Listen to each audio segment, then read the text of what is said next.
Please try the Ajazz AK20. Okay, fine, I get it. It's one of the cheapest keyboards on Amazon, and it's the most requested keyboard I've ever had. But with those of you saying, it's so good and creamy, is that even true? So I went ahead and bought the $36 Ajazz AK20 and the, for some reason, slightly more expensive $58 Pro version. All in hopes to see, are the 3,000 reviews of this keyboard wasting their money, or is this one of the best keyboards on Amazon? If you don't know who I am, howdy hey, I'm Hipyo Tech and I try keyboards so you don't have to. And in my quest to find the best budget keyboards, I have tried so many. What I'll be looking for is build quality, sound quality, typing feel, software, and a bunch of other features that all come together to make a keyboard good. But with the keyboard this cheap, there's gonna be some sacrifices.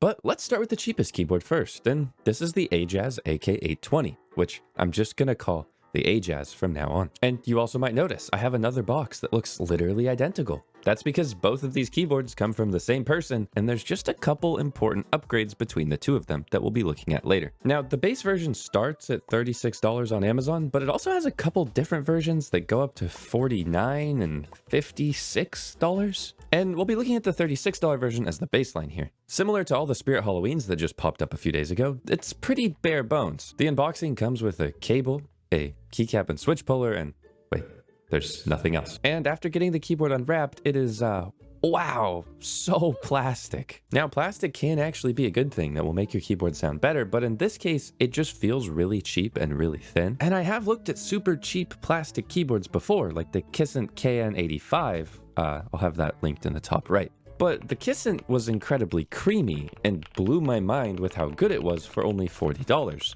So this thing has big shoes to fill. Now on the back, you've got flippy feet, which means you can adjust the angle of the keyboard, and you also have what looks to be a spot for what could have been a wireless dongle, which is kind of weird. Now the base version of this keyboard is not wireless, so you've got to plug it in with the included cable. You don't get any magical wireless features. However, you do get this knob. Oh. This keyboard is a slightly exploded 75% layout, meaning that it keeps all of your F keys, and the arrow keys are slightly offset to the side. To me, this is one of the best keyboard layouts because it's incredibly versatile. You don't give up some of the most important keys, but you are giving up a number pad, which some people might cry about. If you or a loved one has cried about a number pad, please see one of my other 200 videos about keyboards with number pads that none of you seem to watch even after crying about keyboards with number pads. Seriously, what is your guys' deal? Why are you crying about number pads if you're not going to watch my videos about number pads? What's the deal? Anyways, the base version of this keyboard already makes some decent claims, like that it has a gasket mount, which, let me just feel that out real quick. Oh, it actually kind of has a gasket mount, meaning that when you press on this thing, you feel a little tiny bit of flex, and that dampens some of the reverberations of typing. That is really impressive on a $36 keyboard because this is better gasket performance than I've seen on multi-$100 keyboards that say the same thing. And that is also very impressive that you feel anything because they have stuffed a lot of foam in this bad boy. Just take a look at this picture. They've got Poron, they've got IXPE, they've got PET, which is kind of like a little water bottle sheet, and they even have bottom silicone. What? Now, if you've followed keyboards for any amount of time, budget keyboards suck. They don't have any foam in them. You have to mod them yourselves, usually meaning that you get a really fun project and a better keyboard at the end of it. But if they've already done all of those mods here, does this mean that the keyboard's going to be super good?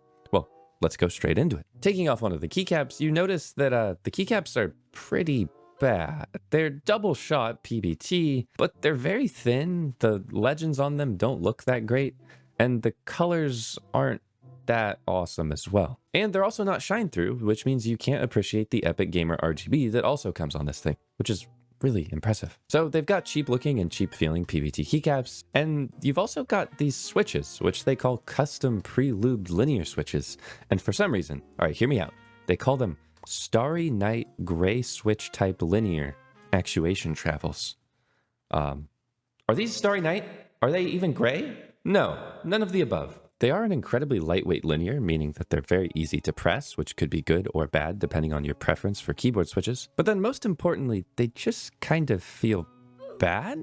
Like, this is entirely preference, and this is where my opinion might diverge from yours, but I've tried a lot of different keyboards with a lot of different switches, and I can't help but think that these just feel like too clacky. But then worse than that, as you start to bottom them out, they also start to feel a little bit scratchy. So you get an overall typing experience that's better than terrible keyboards, but doesn't feel that great and sounds really loud, unpleasant, and clacky. So in general, if you're super new to keyboards, this keyboard still might be an upgrade versus your standard terrible gaming keyboard, but it's not very great, especially considering the other keyboards that we've looked at in a similar price bracket. So for this base version, they were doing so many things right. They had the foam, they had a fine case, they had a knob which lets you control the volume, they had RGB, they had hot swappable switches, which is great because that means you don't need to solder or desolder when you remove switches. But then right before the finish line, they tripped, they face planted, and they put in these pretty garbage feeling and sounding switches. So for $36, there's no reason that I could possibly recommend the wired AK820, because for a few bucks more, you could get the Kissant, or for maybe a little tiny bit more, you could get an Epomaker G84.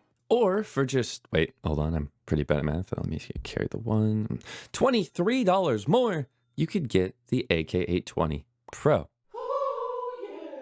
Let's see if the Pro means anything. And I'm so sorry for all of you that like the regular AK820. It's going in my garbage. There you go, in the garbage. For legal reasons, Hipyo did not throw this keyboard in the garbage because that would violate recycling things, and he wouldn't do that. Now, obviously, if you put Pro in a name, the keyboard's going to be so much better. It's going to save your marriage. It's going to give you like a lot of good quality friendships and a lot of great things. But what it's not going to give you is a better unboxing experience, because the box is exactly the same, the accessories are exactly the same, and the keyboard at a glance looks exactly the same. Excuse me, Hipyo. It's actually white now with purple keycaps. Dang, you got me. You got me good. Now, at a glance, everything looks pretty similar here. The keyboard is still just as unapologetically plastic. It still has the really gross Ajazz logo sprinkled on it.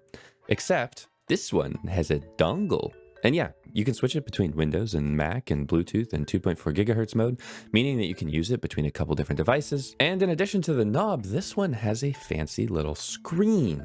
Wow. Now, usually I get really excited about screens, except this is probably one of the worst screens I've ever tried on a keyboard. Number one, it just looks really tacky, and honestly, I would have wished that it wasn't there. But then number two, the actual hotkeys that they listed in the manual to program it don't even really work, so you can't really utilize it that well. Sure, it's a neat gimmick that my $59 keyboard does come with a screen and a knob, which a lot of other budget keyboards don't, especially in this price bracket, but they aren't necessarily features that are gonna make your experience with this board any better. Well, except for the knob, because we love knobs. Yeah, we love those. Now, sure, you get a white keyboard, you get wireless that's decent, but not super duper fast. You also get better switches that everyone told me I needed to try this keyboard for, the gift switches. And thankfully, this keyboard is also similarly hot swap, meaning you could remove these switches and replace them at any time. And it's also full of tons of layers of foam as well, meaning that they've already done most of the modding work for you, so you'd never need to take this thing apart, because you really can't take it apart easily. It's using a clip structure, meaning that you have a chance of breaking your keyboard every time you take it apart. So neither of these keyboards are good for modding, by the way. That's just a little tangent. But let's just loop back to the most important thing,